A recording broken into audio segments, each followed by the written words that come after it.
"There's a bomb in your car, sir." The voice was small but sharp enough to cut through the noise of the courthouse steps. Reporters had been shouting questions. A photographer somewhere was still calling his name. The driver of the black town car had already opened the rear door and was waiting with the patient stillness of a man who had done this 1,000 times. Michael Hartwell heard none of it once the boy spoke. He stopped on the third step from the bottom. His leather briefcase hung in his right hand. His left was halfway to adjusting his cufflink. He had been one quick stride from a private car, a private driver, and a private celebration of the largest legal victory of his life. And now a child was standing in front of him with both palms raised, blocking his path. "Sir, please. Don't get in that car." He could not have been older than 5. His skin was a deep warm brown, and his hair was cut close on the sides with a small twist of curls on top.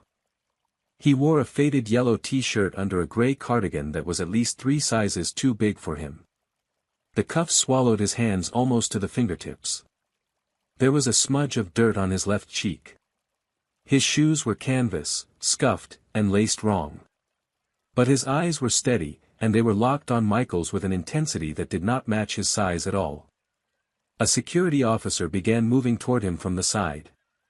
The driver, Lucas, took half a step forward, already glancing at Michael for the signal to clear him away. Michael raised one finger, and everyone paused. "Son," Michael said carefully, "you need to step back. The street isn't safe for you." "The street isn't safe for you," the boy said. A small ripple of laughter came from a knot of reporters who had drifted closer, sensing a moment. Someone raised a camera. Michael felt the prickle of attention shifting from his courtroom victory to the unscripted scene unfolding on the steps. He did not like it. He did not like cameras on anything he had not arranged. "Buddy," he said, his voice losing some of its softness, "where are your parents?" "I don't have parents." "Where is your grandmother, then? Where is whoever takes care of you?" "At the shelter on Fremont. She's sick. She couldn't come with me." The boy took a small breath, then said, more firmly, "I came because I saw the man. He put something under your car. The black one with the M on the back. 2 nights ago.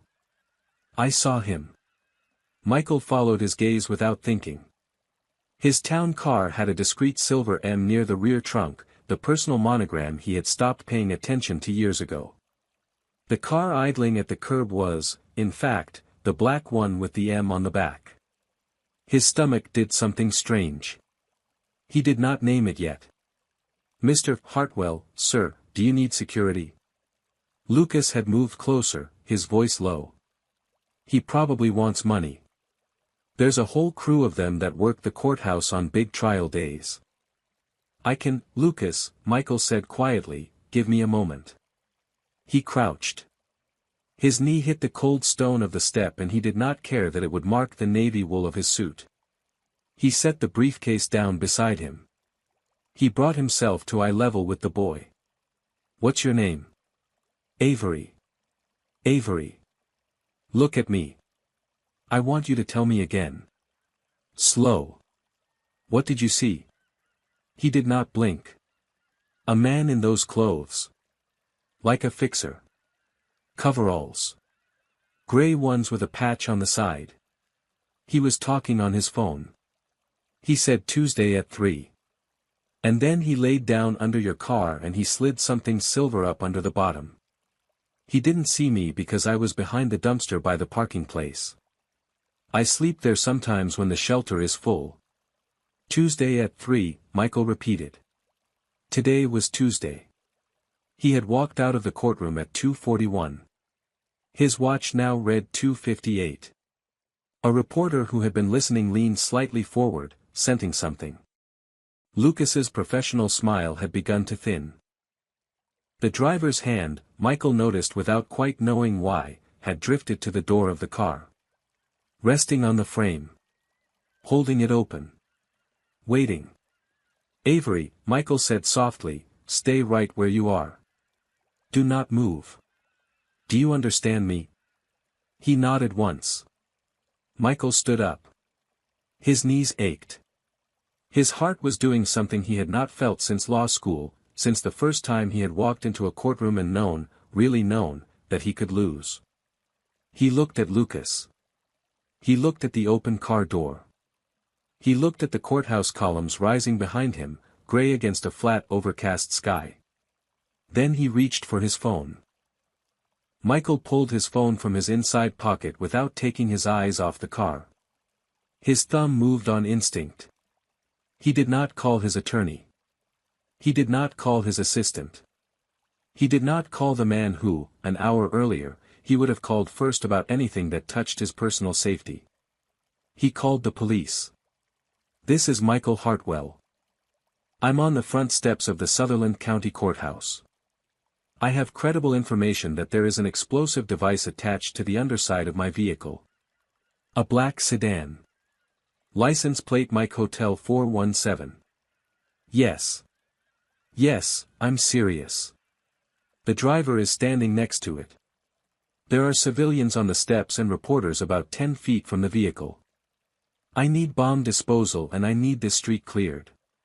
Now." He hung up before the dispatcher finished her sentence. Lucas had gone still. His hand was no longer resting on the car door.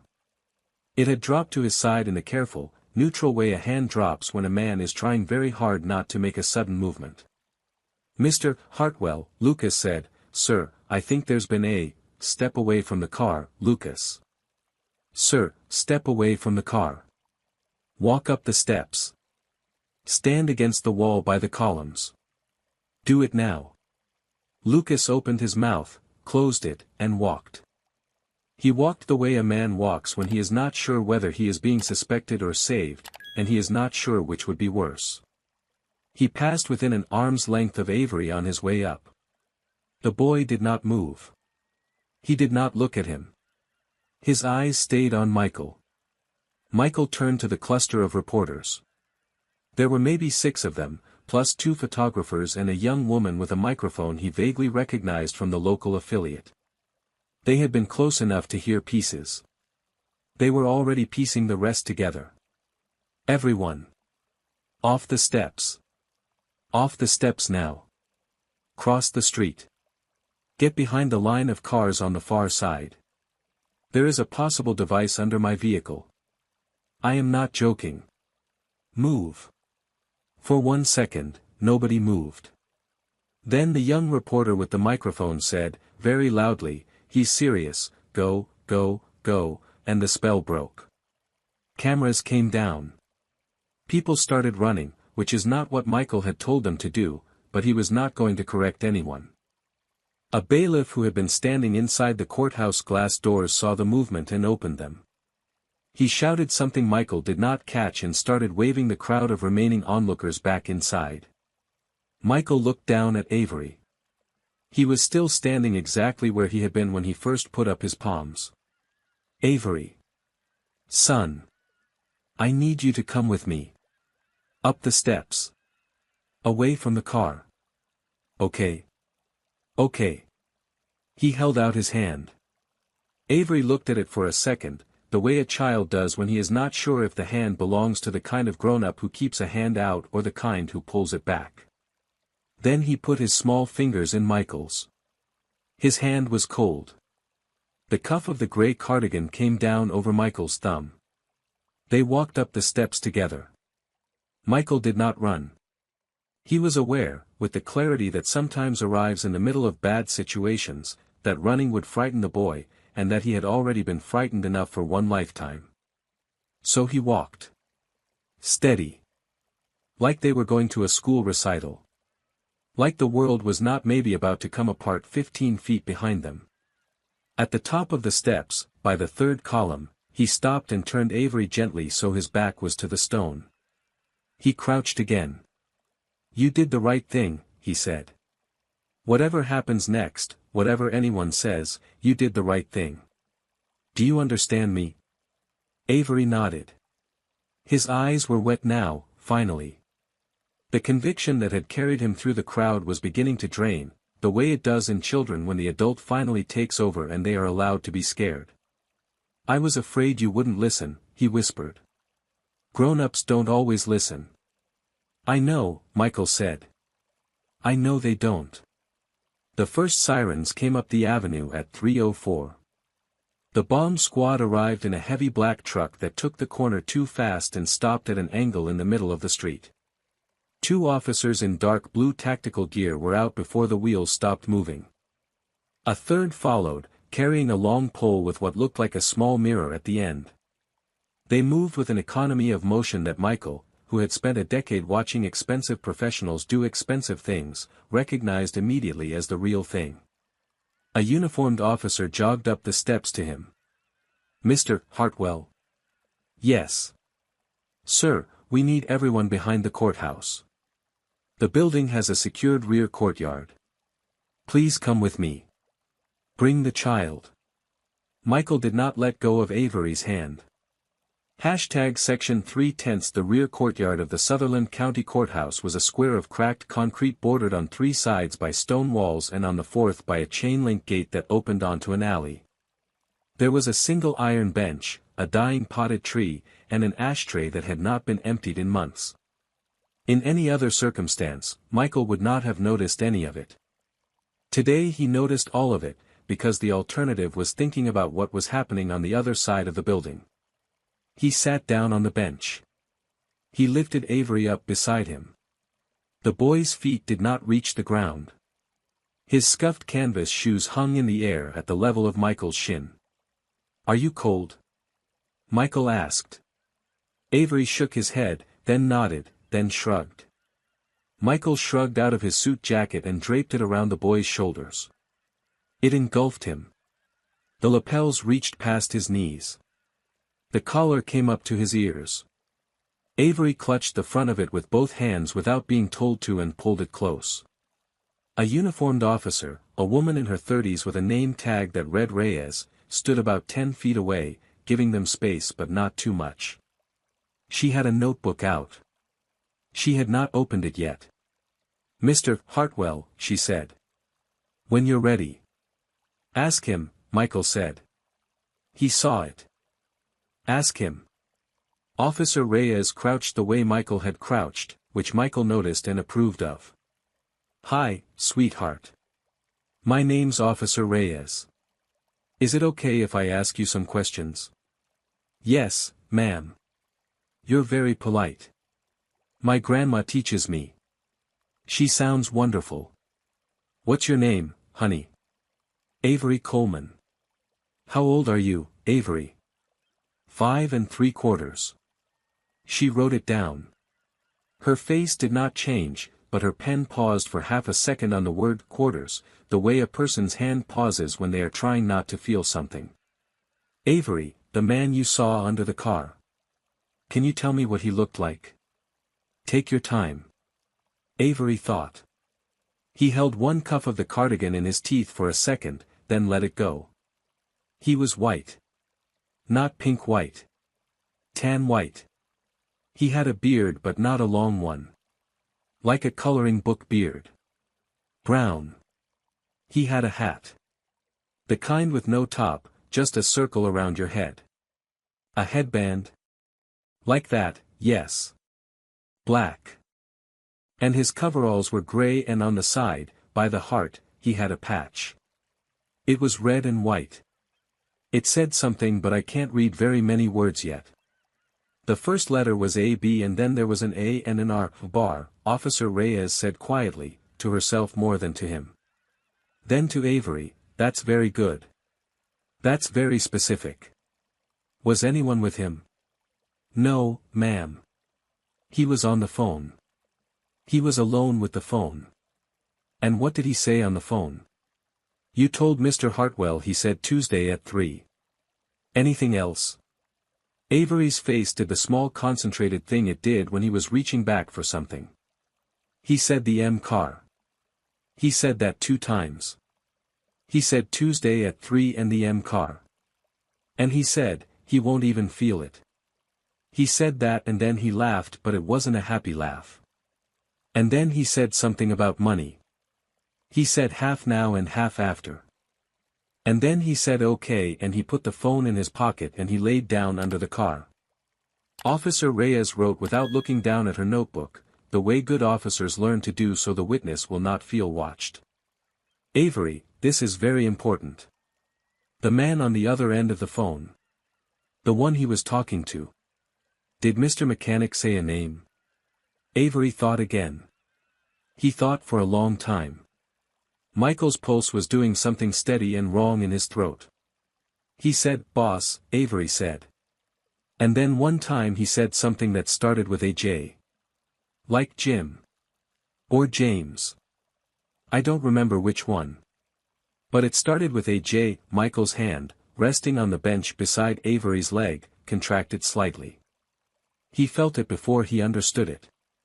His knuckles went pale. He looked down at his own hand as if it belonged to someone else. James. His chief of security.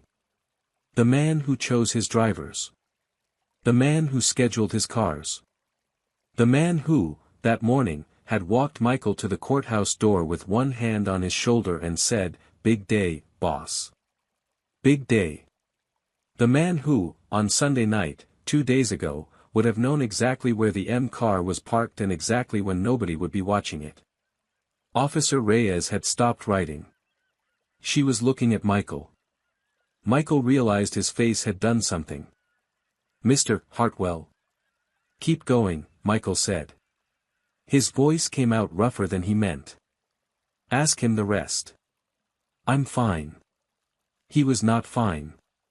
But Avery was watching him too now, with that grave little expression, and Michael had told a 5-year-old 15 minutes ago that he had done the right thing. So Michael did the only thing he could think of. He smiled at the boy. It was not a big smile.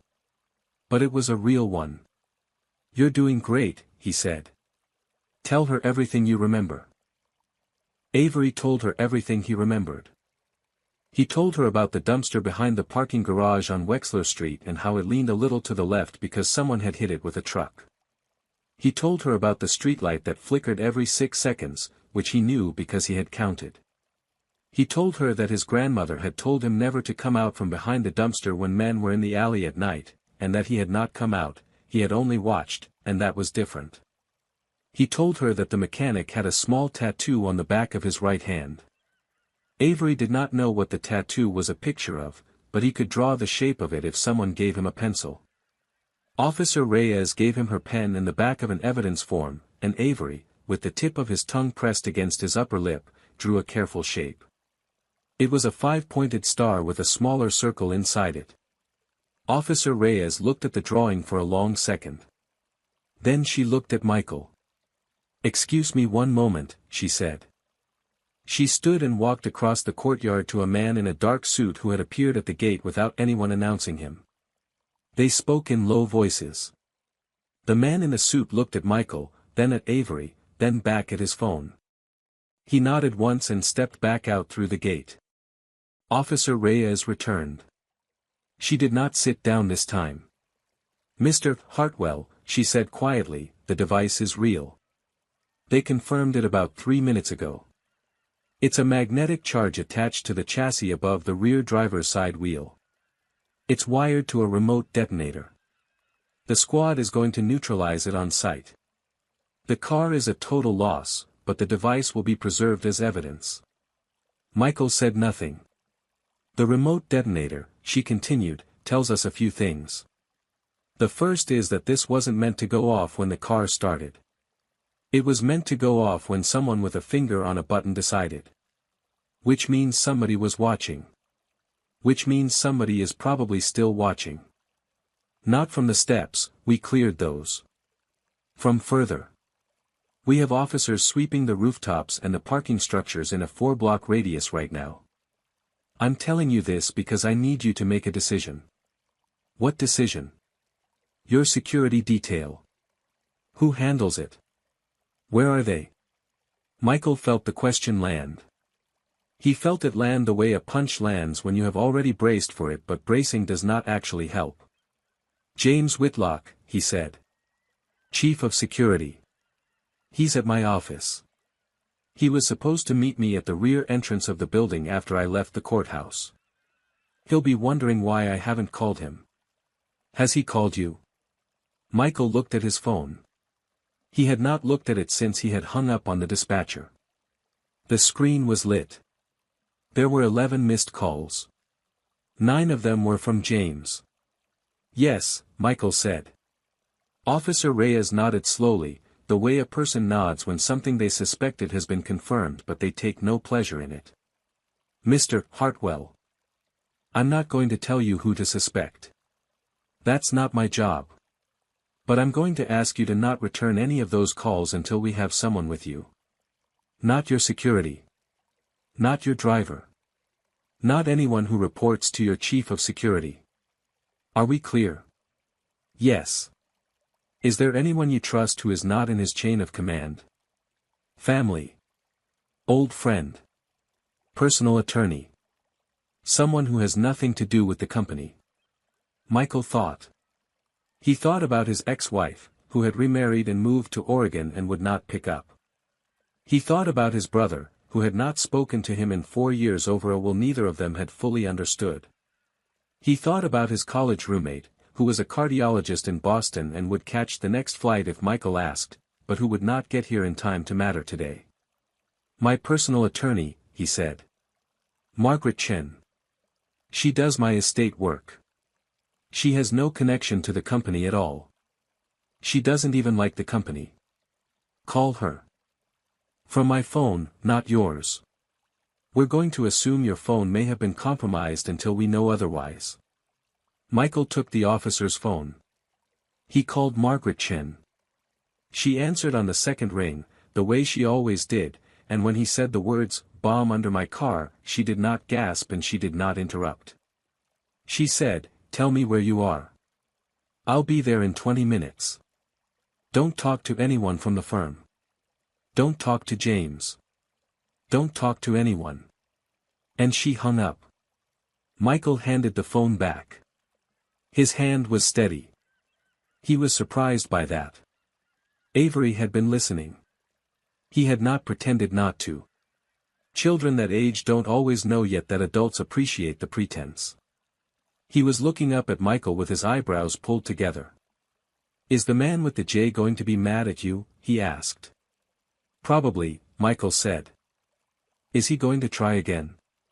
Michael looked at this small boy in his too large jacket, with dirt still on his cheek and a pink scrunchied side puff that the wind was lifting gently, and he felt something he had not felt in a very long time, which was the impulse to make a promise he could keep.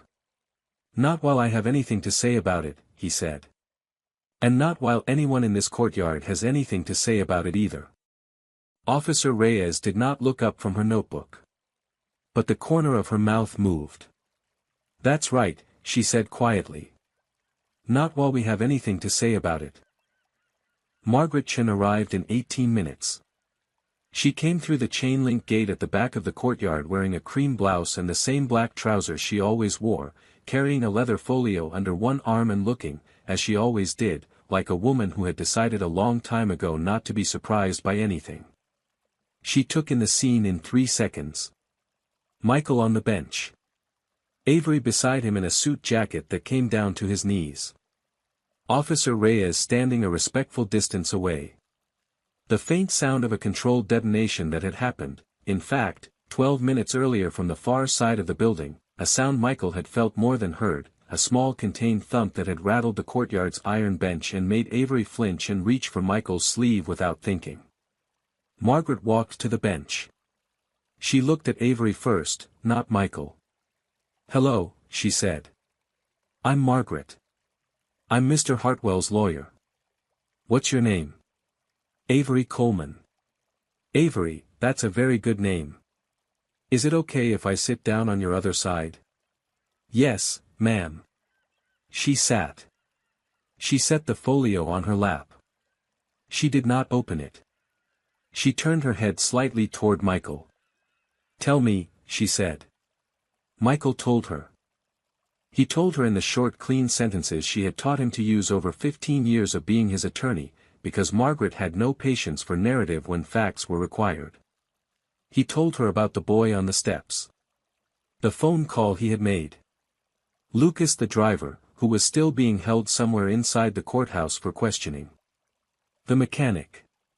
The patch on the coveralls. The tattoo. The voice on the phone that had said, "Boss," and once said something starting with J. The 11 missed calls from James Whitlock that were still glowing on his phone. When he finished, Margaret was quiet for several seconds. Then she said, "How long has James been your chief of security?" 9 years. And the post-trial audit you were going to run on internal operations. Who knew about it? Michael looked at her. James helped me schedule it, he said slowly. I told him last Friday. We were going to start it Wednesday. Wednesday, Margaret said. Which would be tomorrow. Yes. She nodded once. She did not say, "I told you so," about James, although she had, in fact, told him so, 2 years earlier, in a conversation Michael had brushed off because the numbers had not yet asked any questions he could not answer. She did not say it. Margaret did not waste words on things that did not change outcomes. "Officer Reyes," she said, "is the federal field office involved yet?" They've been notified. An agent's en route. Should be here within the hour. Good. Mr. Hartwell will give a full statement to the federal agent and to your detectives. He will not give a statement to anyone from his own corporate security. He will not return to his office tonight. He will not return to his home tonight. We're going to need a secure location. I have one. I'll provide the address only to law enforcement. That works for me, Officer Reyes said. Margaret turned to Avery then.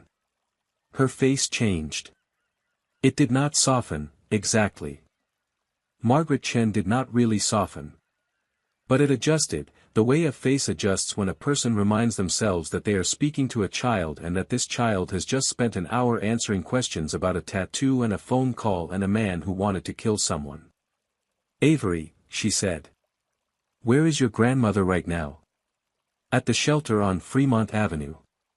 In the women's section. She has the cot near the window. She likes the window because the light helps her see her book. What's her name? Elizabeth Coleman. Is she expecting you back? I told the lady at the front desk I was going to the library. She said I had to be back by 5. Margaret looked at her watch. It was 3:51.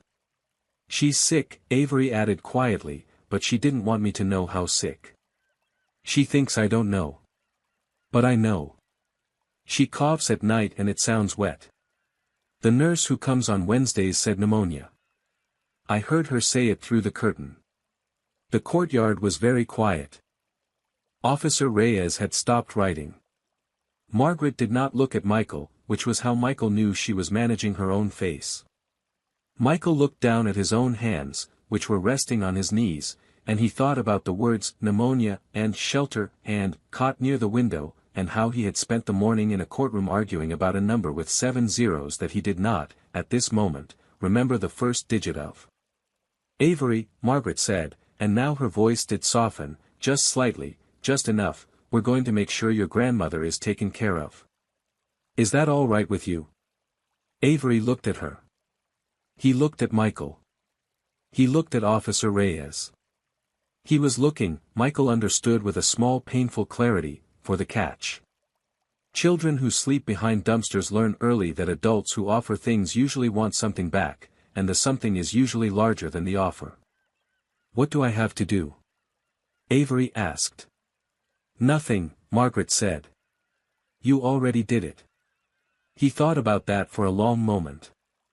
Then he nodded, slowly, and tucked his hands deeper into the sleeves of Michael's jacket.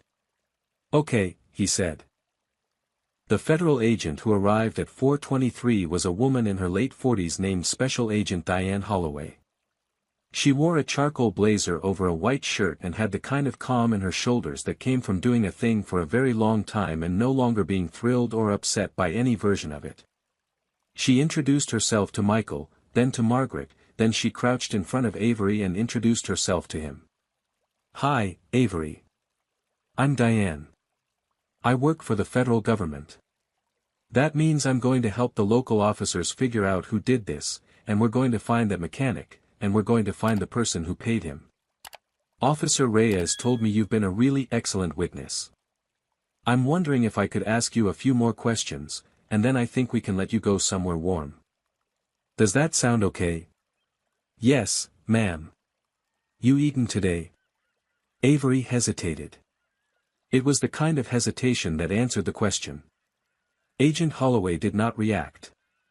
She stood up, walked to the courtyard gate, said something to a uniformed officer, and came back. 4 minutes later, a paper bag was passed through the gate. Agent Holloway brought it to the bench and set it next to Avery. Turkey sandwich, apple, chocolate milk, she said. If you don't like turkey we can fix that.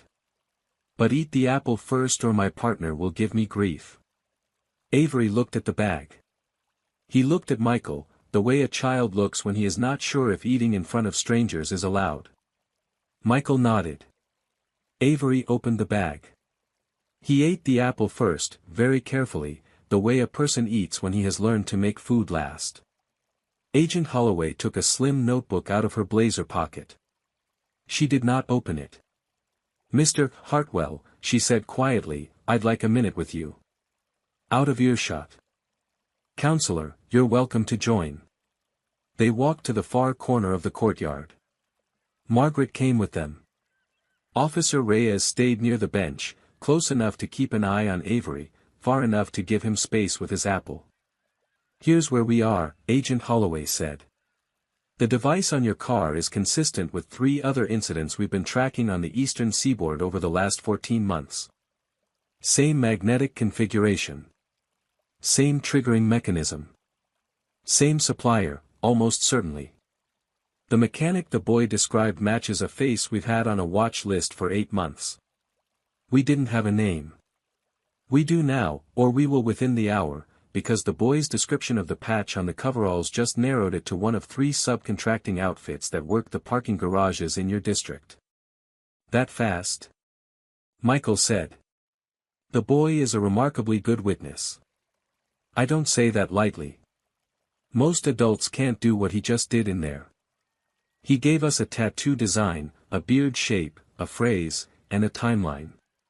That's a closed loop. She paused. The other piece I want to discuss with you. We've been investigating internal financial irregularities at Hartwell Holdings for approximately 7 months. We have not approached you yet because, frankly, we weren't sure yet which side of it you were on. Michael's mouth opened slightly. You thought I was embezzling from my own company? I thought somebody at the executive level was. We had 3 names on a list. Yours was one of them. Your CFO was another. Your chief of security was the third. Tonight, you took yourself off that list by calling 911 instead of getting in the car. Frankly, you took yourself off about an hour ago. Margaret said, very quietly, Diane, you might have shared that with me at some point. I'm sharing it now, counselor. Michael leaned his shoulder against the stone wall of the courtyard because he was not sure his legs were participating fully. 9 years. James had been at his side for 9 years. Had been the man who flew with him. Had been the man who screened his dinner reservations. Had been the man who, 2 Christmases ago, had stood in Michael's kitchen at midnight drinking scotch and saying he did not know what he would do without this job, this life, this family of one. How much? Michael asked. We've traced approximately $14 million across 32 months.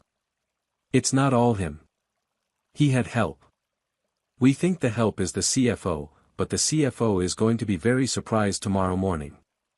What changed for James in the last week is that you ordered the audit. The audit would have found it in 6 weeks. He didn't have 6 weeks. So he tried to buy himself a different ending. By killing me. By killing you.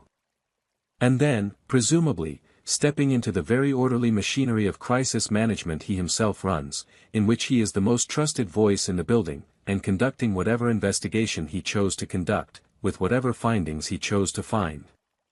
Michael looked across the courtyard at Avery, who was now drinking the chocolate milk with both hands wrapped around the carton. How long until he knows I'm alive? He already knows. Local affiliate ran a clip about 20 minutes ago. Bomb squad activity at the courthouse. Your name's on it. We're moving on him in roughly 40 minutes. There's a team staged. He will not be at his desk by 5:30.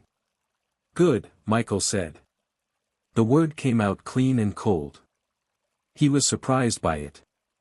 Agent Holloway looked at him for a beat. Mr. Hartwell.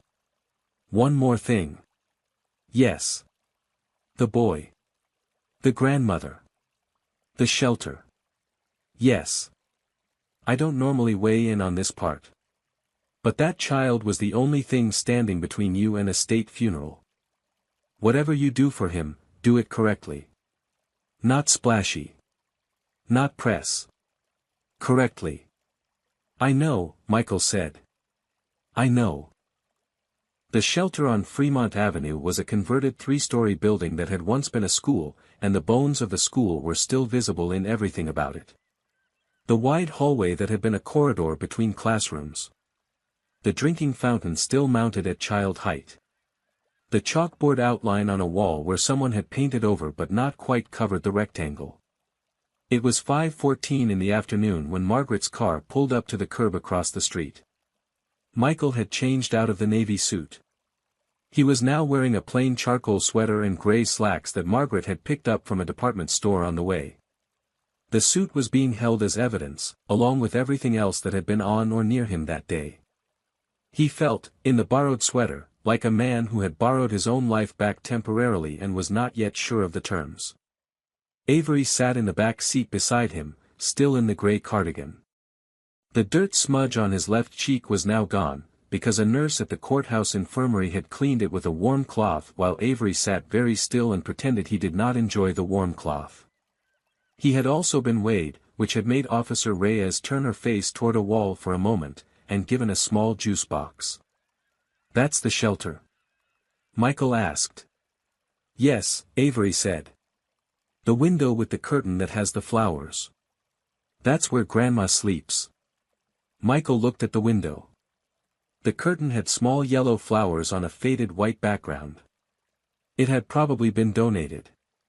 Avery, Margaret said from the driver's seat, we're going to go inside together. The director of the shelter is expecting us. We're not going to take your grandmother anywhere she doesn't want to go. We're going to ask her what she wants. Okay. Okay. They got out. Margaret went first. Michael followed with one hand resting lightly on Avery's small shoulder, less to guide him than to keep himself oriented. A federal agent in plain clothes stayed with the car. Another walked a short distance behind them on the sidewalk. Agent Holloway had not asked permission for this. She had simply arranged it. The director of the shelter was a woman named Mrs. Patterson. She was black, perhaps 60, with reading glasses on a chain and a cardigan of her own, also gray, also too large. She met them in the front office. She looked at Avery first. Avery, baby. Where have you been? It's past your check-in time. Your grandmother has been asking.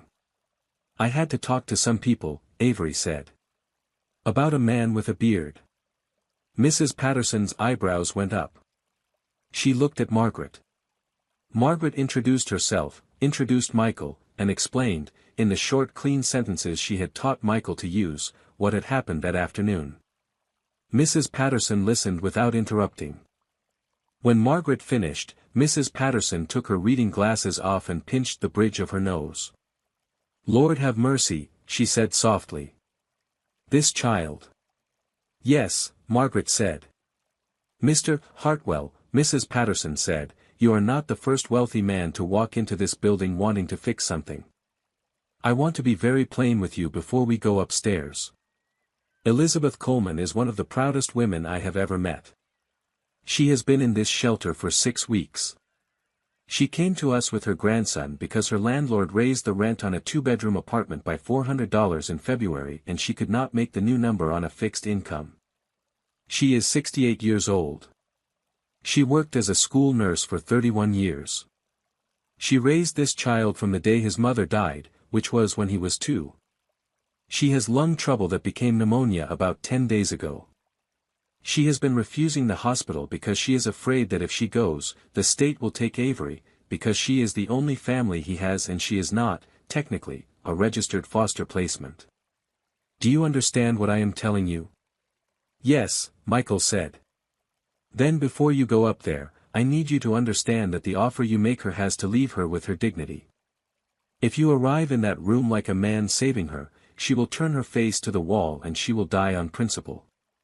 If you arrive in that room like a man who owes her something, she might listen. Michael was quiet for a moment. I do owe her something, he said.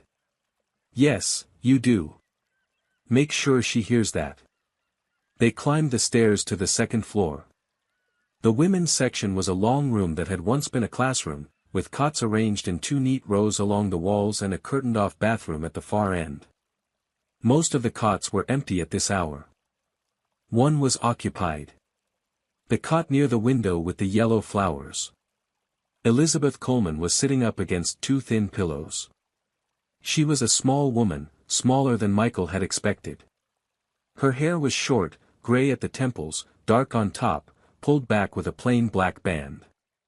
She was wearing a flannel nightgown and a knitted shawl over her shoulders. There was a paperback book on the cot beside her, face down to hold her place. She was reading by the late gray light coming through the window. She saw Avery first. Her whole face changed. Boy. Where have you been, Dot? Grandma, Avery said, and ran the last 6 feet, and put his face into her shoulder. She held him. She did not look up at Michael for a long moment. When she did, her eyes were sharp and clear and entirely unsurprised, the way the eyes of someone who has lived a long careful life can be unsurprised by almost anything. You'd be the man my grandbaby saved, she said. Yes, ma'am, Michael said. Come sit down, then. We have things to talk about. There was no chair near the cot. Michael pulled over a small wooden stool that had been holding a stack of folded towels and set the towels on the floor and sat.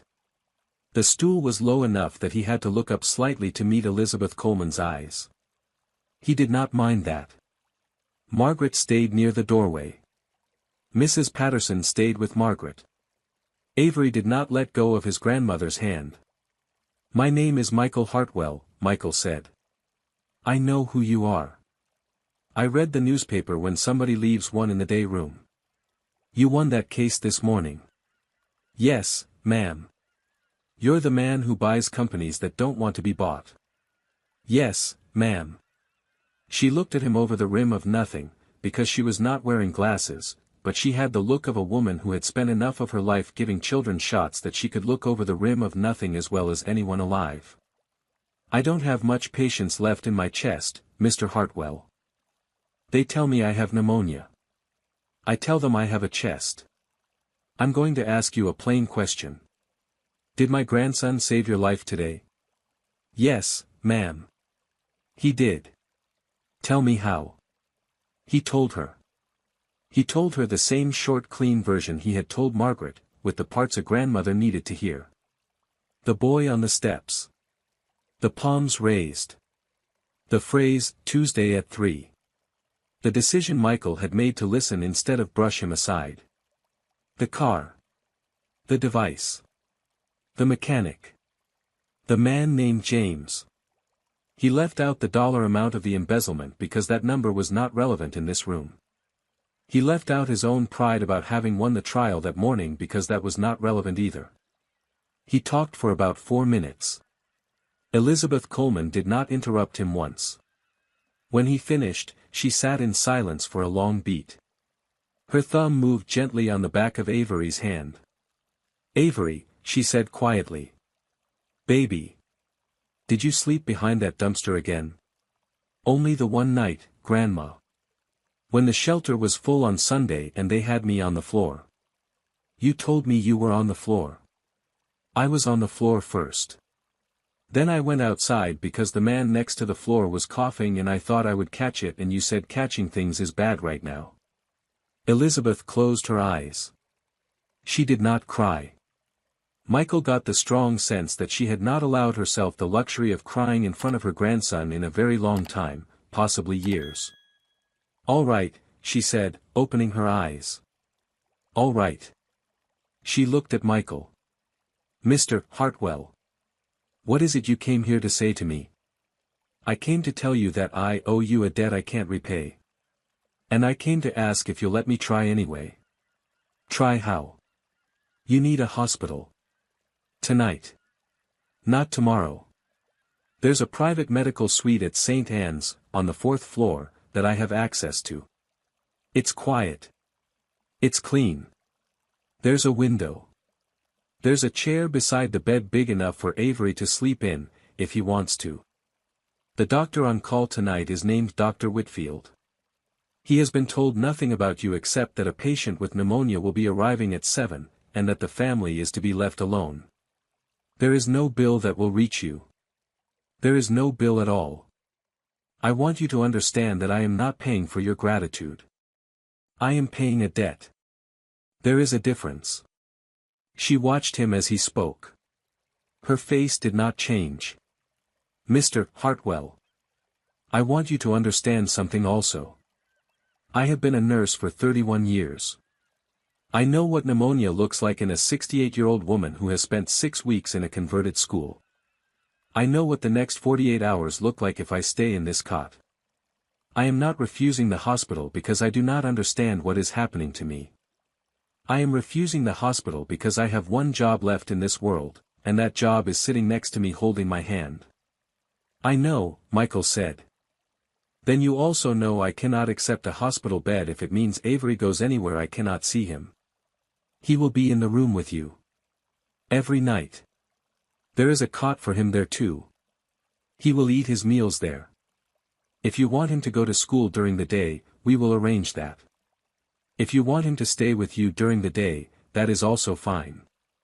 Mrs. Patterson will continue as his legal contact person at the shelter for the moment, so that nothing changes about his official situation while you recover. My attorney, Margaret, will quietly file paperwork to make absolutely sure that no one, not the state, not anyone, can move him out of your custody while you are in that hospital. And when you come out of that hospital, you and Avery are not coming back to this shelter. There is a small house on the east side of the river that has been empty for 2 years because it belonged to my grandmother and I have not been able to bring myself to sell it. It is fully furnished. It has a yard. It has a school 3 blocks away. It will be yours. Not on loan. Yours. The paperwork will be in your name. That is the part one want you to think about overnight, not the hospital. The hospital is happening tonight." Elizabeth Coleman looked at him for a long time.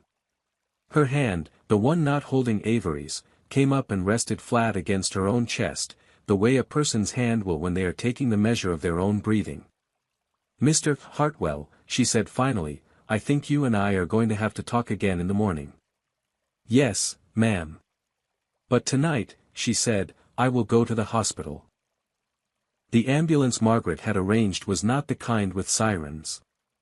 It was a private medical transport, white and quiet, and the 2 paramedics who came up the stairs of the shelter spoke to Elizabeth Coleman as Mrs. Coleman and asked her permission before they touched her.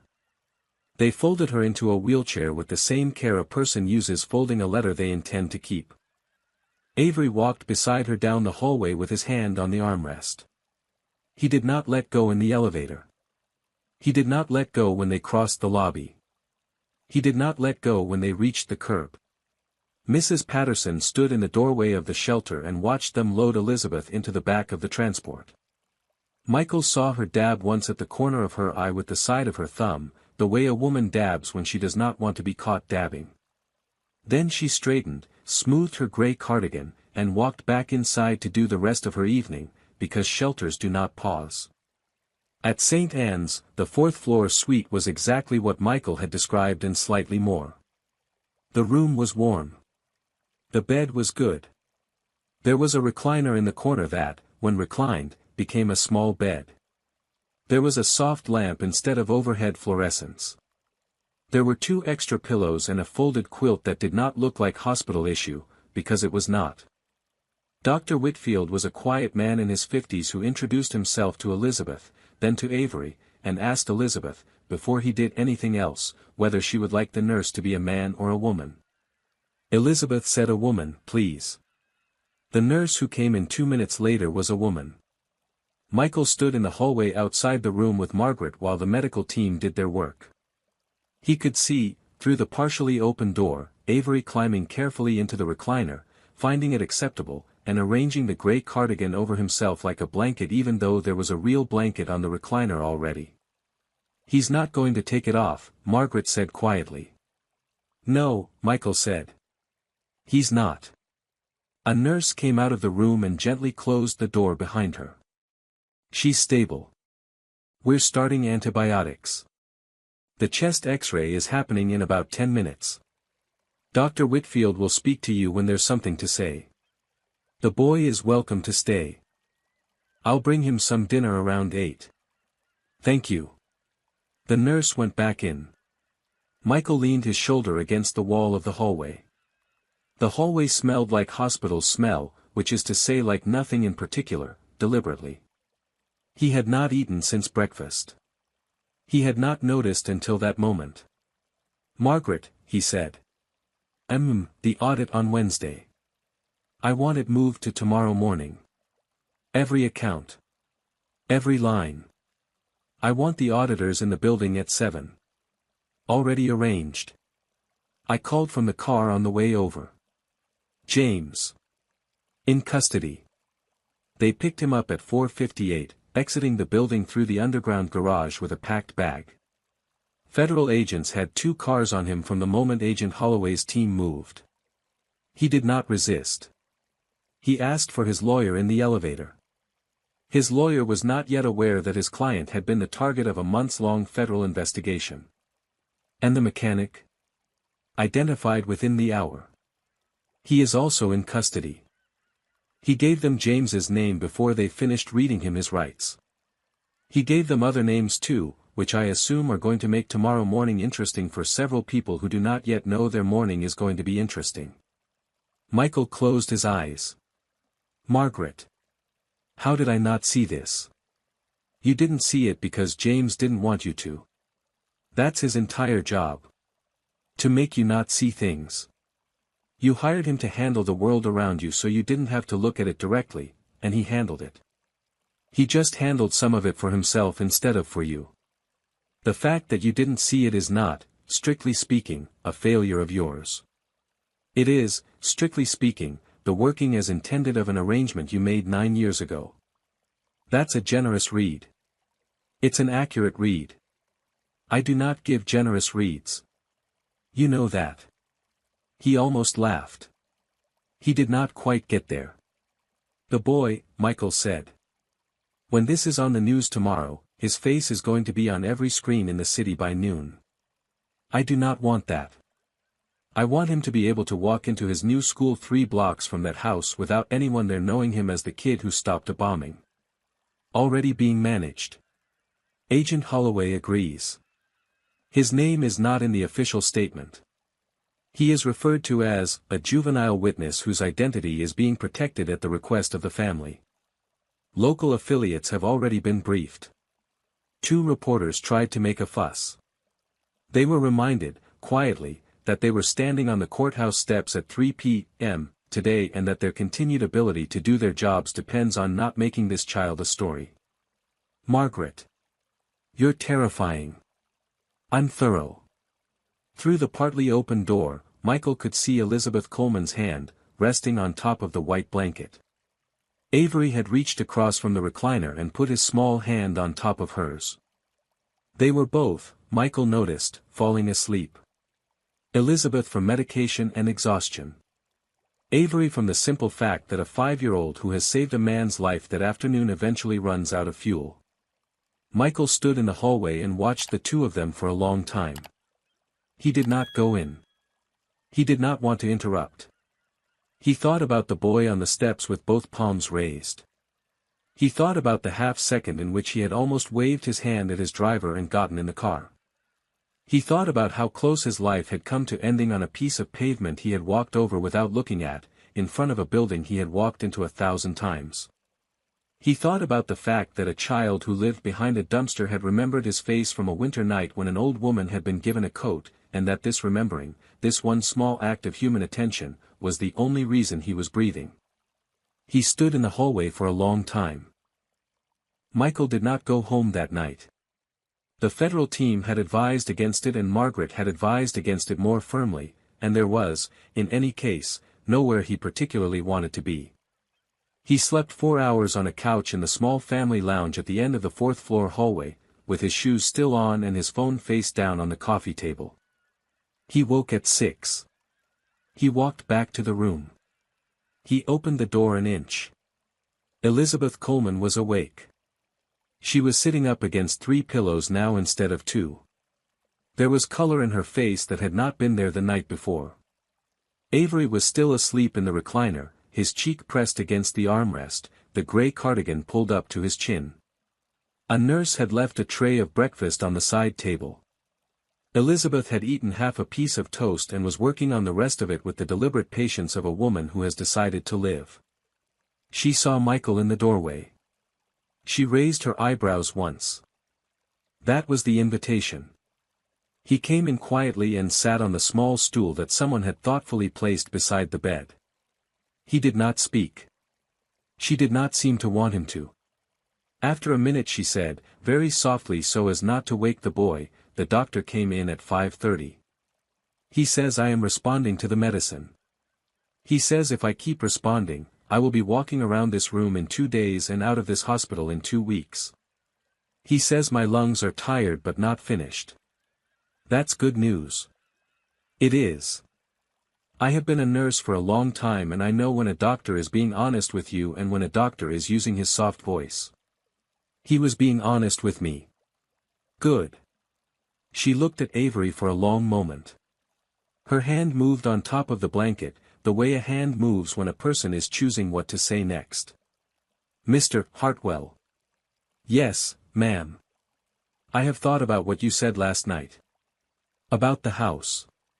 About not coming back to the shelter. I want to say 2 things to you about that." "All right. The first thing is that I am going to say yes. I am too old and too tired to refuse a good thing twice in one day on principle. I have spent the night looking at my grandson sleeping in a room with a window, and I have decided that a woman who refuses, on her own pride, to give her grandson a window is a woman I do not want to be. So I am going to say yes to the house." Michael nodded. He did not trust his voice for a second. "The second thing is that you are not going to make him your project. You are not going to put him in a tuxedo for a charity gala and stand him next to you and tell people he saved your life. You are not going to put his face in a magazine. You are not going to write a book. You are going to let him grow up. He is going to go to school 3 blocks from that house. He is going to skin his knees. He is going to be late on his homework. He is going to forget you sometimes, because that is what children do, and that is healthy. If you want to be in his life, you will be in his life the way an old friend of the family is in his life. You will come to his birthday. You will not make a speech. I won't make a speech. You will help us pay for college when the time comes, because we will need help, and I am too proud for the wrong things but not for the right ones. You will not buy him a car when he is 16. He can earn the car. He can earn the car. And if, somewhere down the line, a day comes when you and I disagree on what is best for him, I am going to win that disagreement. Not because I am right and you are wrong. Because I am his grandmother and you are not. You will win." She nodded slowly. Then she said, "Then we have an understanding." "We have an understanding." In the recliner, Avery shifted. He did not wake. He pulled the gray cardigan a little tighter around himself in his sleep. Elizabeth watched him. Michael watched her watch him. "Mr. Hartwell," she said. "Yes, ma'am. He told me once, last winter, about a man with a coat. He told me a white man in a navy coat stopped under the awning by the bakery on Wexler when it was raining and took the coat off his own shoulders and gave it to a woman who was sitting on the bench. He said the woman was me. I did not remember it at the time. I do now. You did not give that coat for a reason. You gave it because it was raining and a woman was on a bench. My grandson remembered your face from that night. He remembered your face well enough to recognize the M on your car. He remembered well enough to come find you yesterday. Michael said nothing. You did not save us, Elizabeth said. Yesterday, my grandson saved you. And the day before yesterday, and last winter, and every day in between, the small things you did not think were important were, in fact, the only things that were important. I want you to carry that with you. I will. Good. She closed her eyes for a second, then opened them. Now go get some breakfast. You look terrible. He stood up. He looked once more at the boy in the recliner. He thought about the courthouse steps and the palms raised and the words Tuesday at 3, and how the whole of his remaining life had passed through the eye of a needle held by a 5-year-old he had never met. He walked out of the room. He closed the door behind him gently.